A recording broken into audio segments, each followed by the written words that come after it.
Sports Circle, the defining voice in all things sports. I'm your host, Tyler Smith, joined as always by my good colleagues Matt Johnson and Justin Neely. Now guys, we have a lot of interesting topics to talk about here today on the show. I'm excited about a lot of them.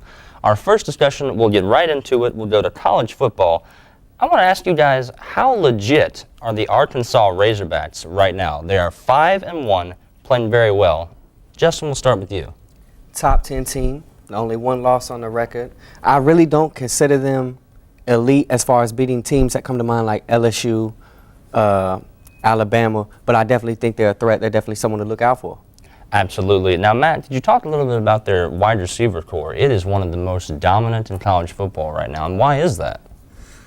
One reason why, and I've said it last week, I've said it multiple times, the coach we have down there, Bobby Petrino, he's an offensive specialist, and that's what he brings. And I had to agree with what you said, Justin. I don't really necessarily say they're an elite team either because it all runs on offense. When their defense is down, like we seen against Alabama, we kind of struggle. So we're winning on offense, and we see in the SEC, what we always say, it's a high-powered defensive conference. So you have to come with it on that end of the ball, which they don't end up doing that well on.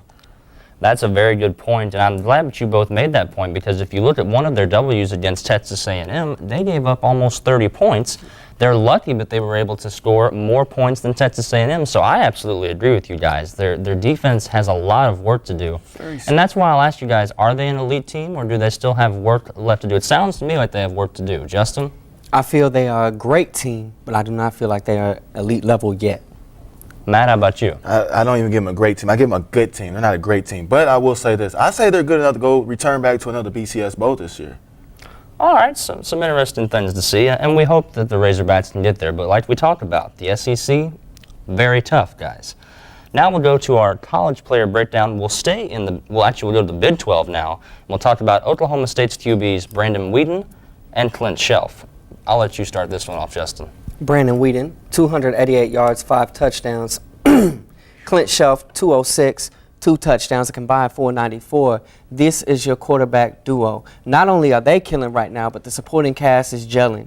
And when you have both leaders, when you can sub one out, and your backup honestly shouldn't even be considered a backup. It's almost disrespectful to call him a backup or a supporting quarterback. He is the other quarterback, in my opinion. And I just don't. I mean, right now they're pretty much unstoppable. Absolutely. I mean, when you have two quarterbacks that can come in a game like that and have 200 yards apiece, that's dominant. And they scored 70 points. Matt, your thoughts on this? I'm right there with you, fellas. I'm just backing you up. It's very impressive the rate we're going with these fellas. We're not going to be stopped. We won't be stopped. We'll not be denied. Well, no, I don't know about that. I mean, you still got Oklahoma. They're a top-tier team. I mean, and they haven't played yet.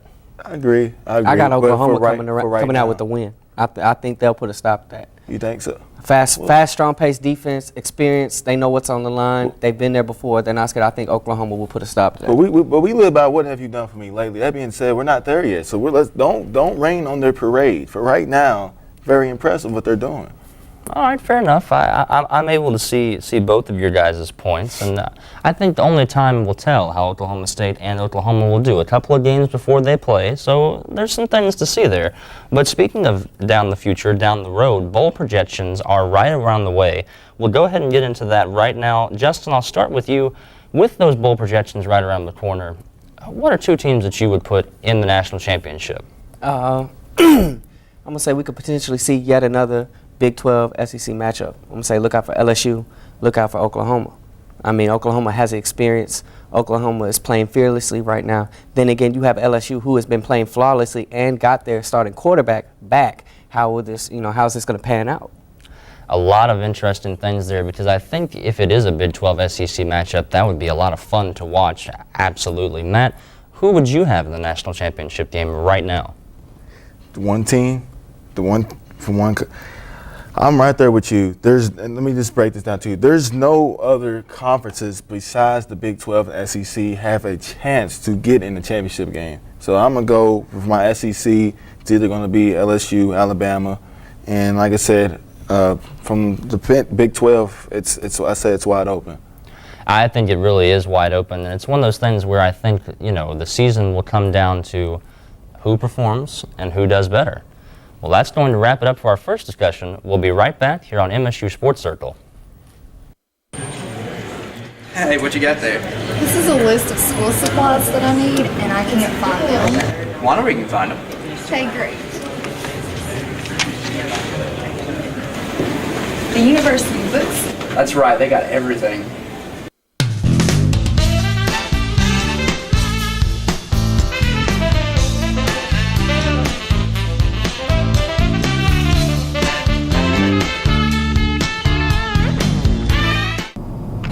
Wonder if my package has come in. Sweet, it has.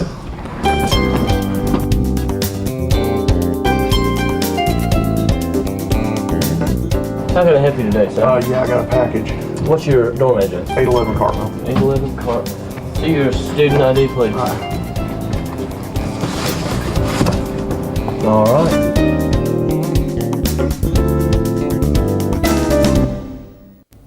Welcome back. Once again, you're watching MSU Sports Circle. Guys, we're on to our second discussion now, national football. We'll start off with our first subject, and that is the Philadelphia Eagles. They were the so-called dream team. You guys remember that slogan that they had before the season started? No, I don't. No, you don't. I'll tell you why. They've become a bit of a living nightmare so far. But I'll ask you, Matt, who's to blame right now? What I've seen so far up to right now, I'm going to go with the offensive line. Mike Vick is just getting killed. There's nobody, I mean, who's blocking for the guys? He's just running by himself, hoping he can score himself. We need somebody pushing the other line so he can scramble. Now, I'll ask you this. You say that the offensive line is the problem. Do you think that's why he had 4 interceptions against Buffalo? That might have a big thing to do with it, I must say. I don't blame Coach Reed by any means. I really don't. We have we really, offense besides the line, we have the tools to be a good football team. Why is that? That's the right reason why I think offensive line.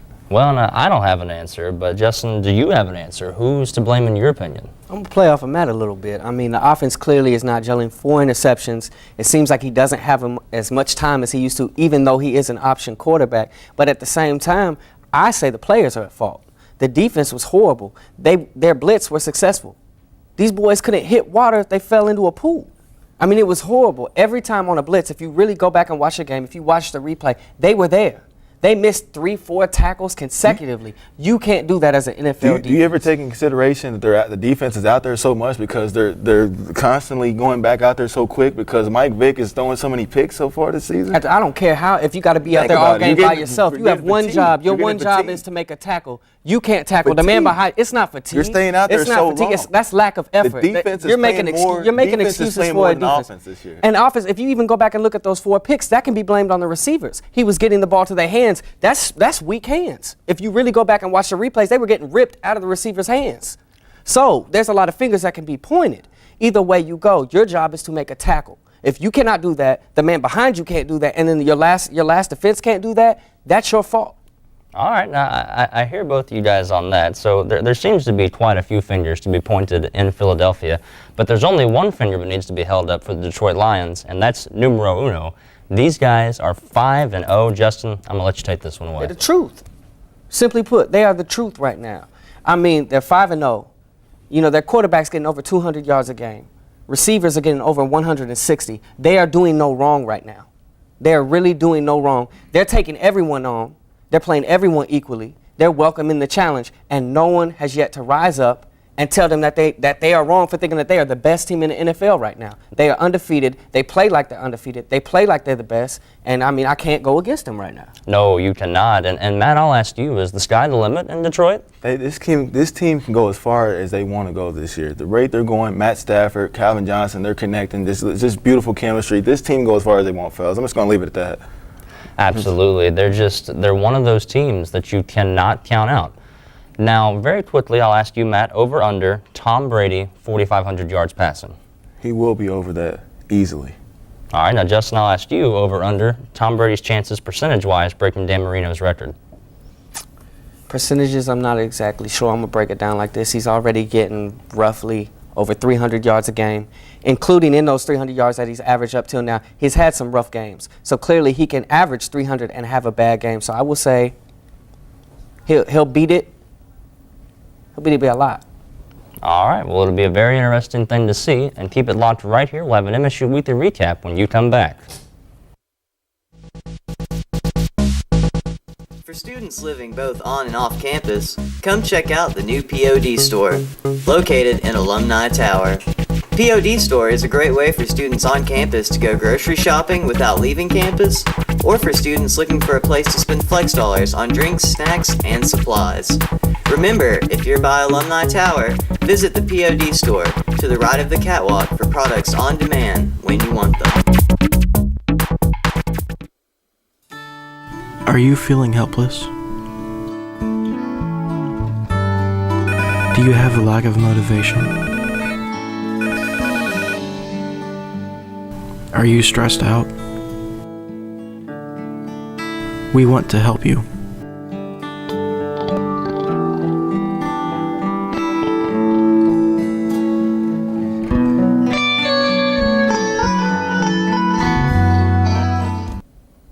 Welcome back once again. This is the portion of the show where we give you, the viewer, our MSU Weekly Recap. In the studio with us once again is our correspondent, Devonna Lee. Devonna, we'll start things off today by talking about a team that's close to my heart. I've covered them quite a bit through the radio station, the MSU women's volleyball team. Can you tell the people how they've been able to get off to such a dominant role right now in the OVC? I'm really excited to talk about the volleyball team as well. They have been getting off to a great start, and they're just dominating. It's crazy. Redshirt freshman Lauren, what's her name? Lauren McDermott. McDermott. She had 10 kills in the last game, which was amazing. It was amazing to see her stepping up. And then junior outside hitter Ellie Robertson had 9 kills. I was very impressed by the game. They're just stepping up, and I just think they're really going to kill it. They're going to take it to the end. Well, I hope they do. They're 9-0 right now in the OVC, and they've been off to a very impressive start. And I think the one thing that's helped them the most is, like we talked about, you have a junior there in Ellie Robertson, and then a freshman in Laura McDermott. They've got a nice balance so far. But I'll ask you, what do they have to do to get to the OVC championship game? Continue doing what they're doing. Stay strong, and I mean, their destiny is in their hands. Truly, it is. I mean, if they're keeping during their hits like the way they are, I think they will just dominate it. And their blocks are amazing as well, too. So if they continue blocking and just dominating, they will make it to the end. Well, we can certainly hope so. They're on a good pace right now, but the season's not over. There's still a lot there to be determined. Now, we'll move on from there, and we will talk about the MSU football Eagles. Although they had a win against Valpo, it was very short-lived. They dropped another heartbreaking game to Drake. It was disgusting. I'm just going to be honest with you, folks. It wasn't pretty at all. Devonna, did you get us into what happened to that game? It's just one thing after another with the Eagles, isn't it? Drake had just way too many changing plays, like the block punt, the block field goal before the half, the fumble on the opening kickoff on the second half that the Eagles just really couldn't recover from. For the past couple of weeks, it's been our defense that we can blame. But right now, this week, it was crazy because the first quarter, Drake got the ball on our side of the field twice, and defense basically carried them to a field goal both trips. And for some reason, it was the offense that lost this one. It was, and I think you made a good point there as far as saying if it's not one thing, it's the other. Some weeks it's the defense. This particular Saturday, unfortunately, it was the offense. The defense actually showed up, but we didn't do a very good job offensively. And I don't know what it's going to have to take to get them to get that fire underneath them, so to speak, and rise up and be the football team that I think they know they can be. But right now, they're just letting MSU down left and right. It's just not a pretty sight. I'll ask you, what's one thing that you think that they have to do right now to turn their season around, if they even can?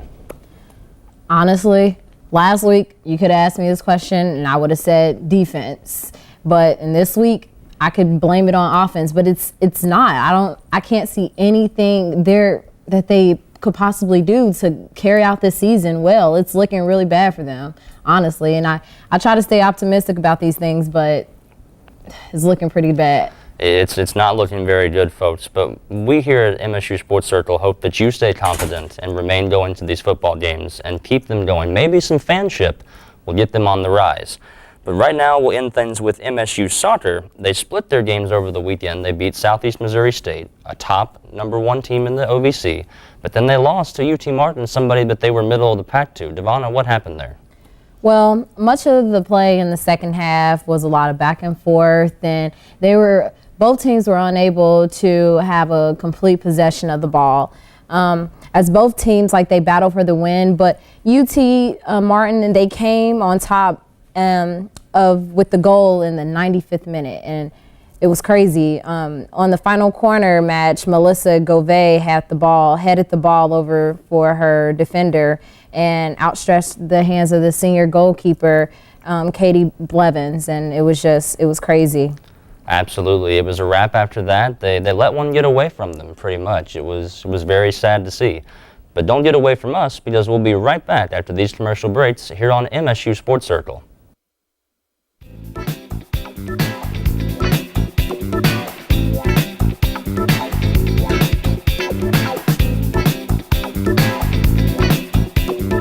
Oh yeah, that's right. Get the good stuff. The Java City on campus has just what you need to get you going. Located on the first floor of the Camden Carroll Library.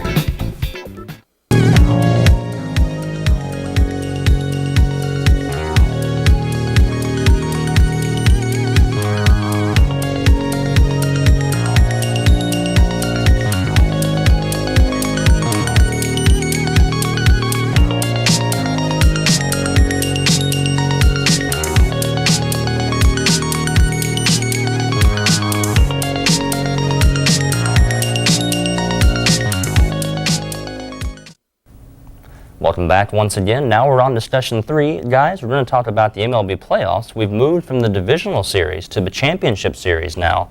And we'll start off with the Texas Rangers and the Detroit Tigers. Justin, I'll begin with you. The Texas Rangers are up 2-0 right now. How much trouble is Detroit in? I'm not going to say, and I say this every episode, they're down, they're not out. Nothing is guaranteed in sports. I mean, the Rangers are up 2-0 against Verlander and company. Verlander's not going to get another goal till Game 5. You know, they're going to try to sit him, rest him, keep him just in case they do make that comeback. But one thing important to me is Nelson Cruz had the first ever walk-off grand slam, ever. I mean, it seems not only mentally are they tough, but that just might have gave them enough momentum, enough confidence to sweep this. I think you're absolutely right, because when you're trying to get out the broom to make that sweep, when you do something historic like that, that's absolutely tops for your team going down the stretch. A very good point to make. Now, Matt, we'll go over from the AL to the National League. We have the Brewers and the Cardinals. Who do you have coming out of that one? They're locked up at 1 apiece right now. Still liking my St. Louis Cardinals. Very impressive right now, and I'm not going to change my mind. I don't want nobody to convince me. I don't want my audience to try to convince me. Nobody convince me. St. Louis Cardinals. So you are a St. Louis Cardinals man. Right there, I'm saying it. All right, all the way. But could you tell me why you're a St. Louis Cardinals fan? I'm going to be honest with you. When it comes to baseball, I'm going to be honest. You might think I'm silly, but I like the mascots. It's the mascots that I really, I'm seriously. All right. I love it, the Cardinals. It's something about them. My Yankees are gone. It really hurts me inside. So now I'm on the Cardinals bandwagon. I really am. It's not a bad bandwagon to jump on when you got guys like Albert Pujols going 4 for 5 and with a home run. You can't argue with those stats. The Brew Crew had no answer for Prince Albert. It was an absolute shame. But guys, with that said, I'll ask you now, Matt, don't count them out Yankees. They're out. Justin, the Phillies, as you said before the show, choked. Some choke artists. Man, best 1-2 hit combo arguably in the MLB, and you just couldn't capitalize. You beat yourself. I can't even defend you on a loss like that. You can't, and I'll be honest, watching that game, I think everybody in Citizens Bank Park had the look on their face like, what just happened? Where did our 102-win season go? I'll tell you where it went. It went down the drain in a hurry. So Matt, for the Bronx Bombers, what do you have to say to that? I have no explanation. I really don't. I just really, it's a big disappointment to me. I don't know where we went wrong. That's all I'm gonna say. Whew. They went wrong somewhere along the lines, but you know what though? Give credit where credit is due. Detroit took full advantage of that. They came out, hit them in the mouth, and they're the ones in the American League Championship game right now. So, with that said, and those two teams thrown out, I'll ask you guys, with those teams gone, who's going to be your World Series champions now? Because I think that was a team you had winning it all, and I think the Phillies are somebody you had winning it all. Justin, who do you have now? For me personally, I think it's pretty wide open, but if I had to pick someone I would like to see win, I'd like to see Josh Hamilton and the Rangers win a ring. Josh Hamilton, has overcome certain trials and tribulations throughout his MLB career, and it would be very good for me, as well as other fans, other players, to witness someone be rewarded for all that. Absolutely, and Matt, somebody that you see winning the World Series. It's wide open. I have no pick. I was New York Yankees, and I was pretty much just really set on the New York Yankees. Now, since they're gone, I really couldn't tell you. I'm just going to sit back and I'm just going to watch, and we'll just observe and we'll see. And that's really all that we can do, fellas. Just sit back, watch, and see what happens. And we hope that you sit back and watch Discussion 4, as it's coming up right next after this commercial.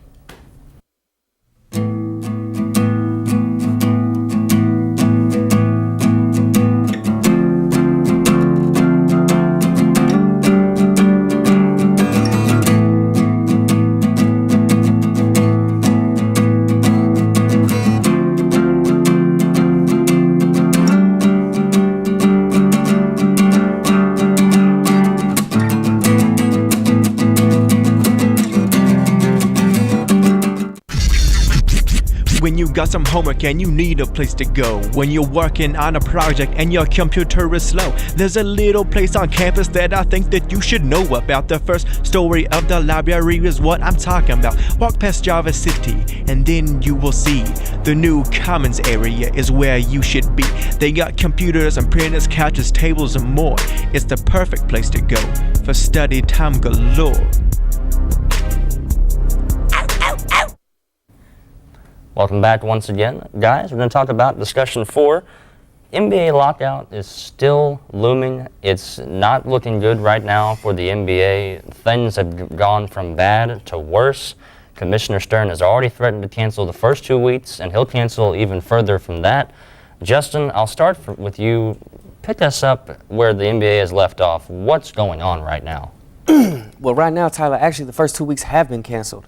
David Stern has been very vocal to anybody who's willing to ask, anybody who's willing to listen, to let you know that games will be canceled in 2 week increments, which is it's not good for me. If you're willing to cancel 2 week periods, I mean, you're pretty much, I haven't heard anything, but I'm saying we can pretty much count on no NBA season right now. There are a lot of fingers being pointed. Some are saying Stern and the owners, some are saying the players are being greedy. Sources said in certain meetings there's a lot of hostility. Dwayne Wade has actually yelled at Commissioner Stern. I mean, right now, we don't know what's going on. It's a big question mark, and as far as the whole 2 weeks then goes, it's almost like David Stern slipped the entire NBA Players Association a 2 weeks notice. Like, here you go, we'll be seeing you. Matt, who needs to step up here in this NBA lockout and maybe be we haven't really had a voice of reason in this NBA lockout. Do you have anybody that could maybe be that voice? Honest truth, there's nobody, and I remember repeat, there's nobody. I don't know what we do in this situation. Our committees can't get together. David Stern, he's supposed to be your so-called head honcho, can't get nothing going. I just don't know what to say. I'm like you, Justin. I don't know. Are we gonna have a season? I don't know. I have no faith in the season. I have no faith in Commissioner Stern. 2 lockouts under your belt. I mean, all fingers are pointing at you. I mean, everyone wants to blame the players. I mean, you have 2 lockouts under your belt, and you're not even showing a will to budge. He doesn't even seem like he's willing to compromise. I mean, the deal that was offered to the players it was sketchy at best. I mean, so for me, him being the leader, him being the face, him being the boss, like, did you not learn from your mistakes the first time? In '99, when we had a shortened season, I mean, what are you going to do to ensure the fans and the players are going to get to play and the fans are going to get to love? Absolutely. Matt, your thoughts? I was just want to go at what you were saying. You feeling there is no season. I kind of feel we have a slight chance to have a season. I just don't think it's going to be anytime soon. I'm thinking maybe 50 games. I don't know, maybe 40 games. I don't know. Maybe we might just jump to April and go to playoffs. I don't know. But I think we might have just a slight chance, maybe a season. I hope you're right. For the love of basketball, and I think for the sanity of all the NBA fans, I hope that you're correct because, guys, we're talking about no Christmas game, no All-Star, no slam dunk competition, no three-point shootout, no rookie-sophomore game. I mean, this hasn't happened since '99. I think we've been a little spoiled by the LeBron Jameses, the Kevin Durants, the Kobe Bryants, the franchises such as the Spurs, the Lakers, the Celtics. Okay, I'll put it to you this way. If you were Commissioner Stern, Matt, how would you solve the problem? That's one thing I really can't say, because there's just so much going on right now. I really, honest truth, if I was commissioner, that's why I'm really not bashing David Stern too bad. Be honest, I don't know. All right. I don't know what I do. Justin, could you help us out a little bit? If you put yourself in David Stern's position, you're sitting down, you have all of this to go over, what would you do? I would show honest flexibility. I mean, it's about the fans too. I mean, for Christmas, I got a broom. The highlight of my Christmas was watching the Christmas game. I mean, can you imagine unwrapping a broom but then getting to see a slam dunk? I mean, for me, my Christmas is going to be pretty much empty. I know, it's very sad right now in NBA town. It's not looking very good at all. But the end of the show promises to be good. Don't miss it. We'll be right back after this commercial. For students pursuing a career in the medical health field, come check out the new MSU Sharebuilder. The Sharebuilding is located right below St. Clair Hospital on Fleming Avenue.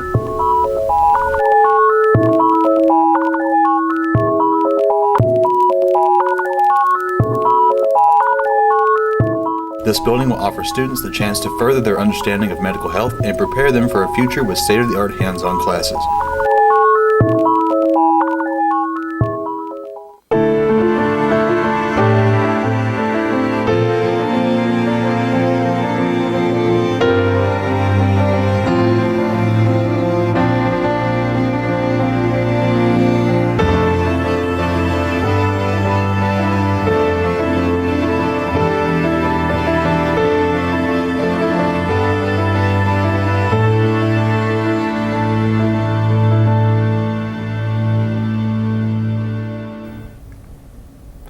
Welcome back. We've unfortunately come to a close yet again here on MSU Sports Circle, but we're going to close it out with a preview, this time not of NFL, not of college football, no. We're going to go back to the hardwood, fellas. Matt Johnson, I think you know where I'm going with this, and I think you'll be excited about this. I have to hold you down. College basketball season. You don't have to worry about we don't, like I said, we lock out, no NBA, but we do have the collegiate level. Actually, we start on Friday, the official first practices of your teams out there. And like I said, I feel this is going to be one of your better seasons with a lot of your top players that most likely would have went to the draft last year. A lot of them coming back, and your Harrison Barnes, Jared Sanger. And it seems like to me, if y'all just looked and just did your readings, majority of your top teams are up this year. Your UKs, your Dukes, your UConns, Syracuse. I'm just very excited for this year's season. Absolutely. There's a lot of parity this year. There's no real clear-cut team, so to speak, as far as a champion would go, because there are so many good teams like you mentioned. So, Justin, I'll ask you, what are you excited for in college basketball? I'm excited just for the play. I mean, this year you have exciting, freshmen, Teague. You got Gilchrist, one of my favorite players. You got Mike Kabongo. You got Anthony Davis. And then you got veterans coming back, as Matt said. You have Sullinger.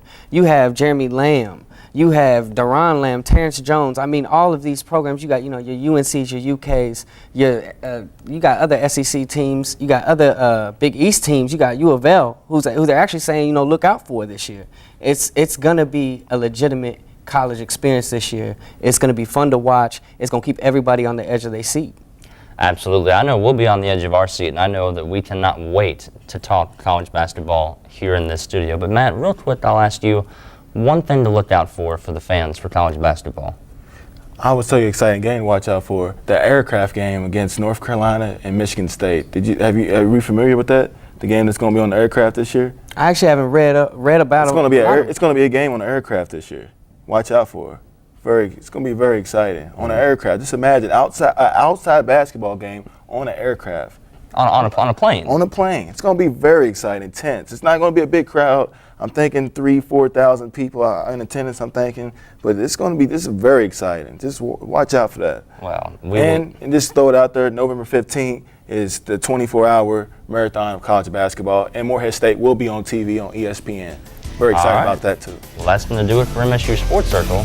Thanks for watching.